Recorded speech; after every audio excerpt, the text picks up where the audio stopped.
2005 was the golden era for television, with such hits as Ben 10, The Age of Green Men, Avatar, The Second to Last Airbender, and Nip Tuck. The idiot barbarians that lived during this time couldn't predict the divine gift from God that was coming down the poop chute in the form of cinematic excellence. Supernatural is Jim Dinkin's second moment in the spotlight.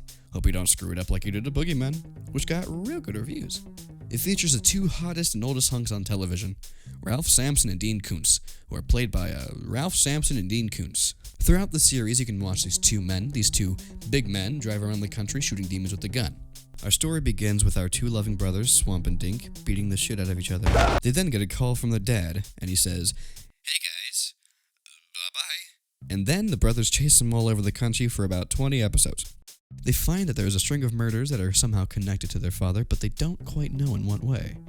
They investigated and followed the trail of bodies with a team consisting of an old drunk named Ragnar, an angel named Ragnar, and some other ones. A bunch of ghosts and goblins are thrown at them like roadblocks to keep them from seeing the dark truth that's set at the end of the trail. The truth being that their dad killed him. When they find their father, he says, "Yeah, I killed him." Then, after finding out the truth, the two brothers, Smithy and Donna Barry, with heavy hearts, jumped off a bridge and died. But not Smidge. You see, it was all a coup. Smith knew that Darla would hurl himself into a muddy river to his inevitable croak at this exact spot if he found out his dad, Rinkus, was a mega murderer, which is way freaking worse than the other murderers. So Swayze punched Dwayne into oblivion and teamed up with his dad to take over the multiverse with biblical characters.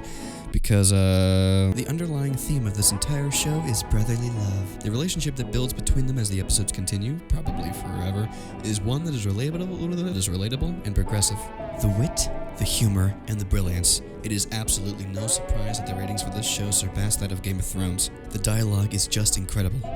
The writing is so realistic. It is very clear that the only thing keeping the viewer's attention is how the story is able to keep you in suspense and throw your expectations around so effortlessly.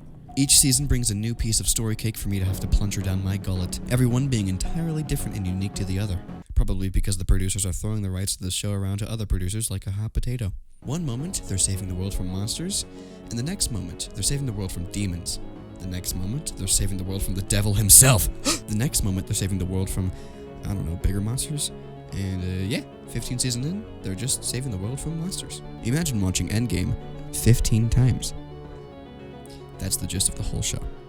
Constant climaxing. Unlike Endgame, however, these superheroes aren't perfect, just like we aren't perfect. This is where the show really shines, its relatability. They fight with each other like we do. They drink like we do. They eat like we do.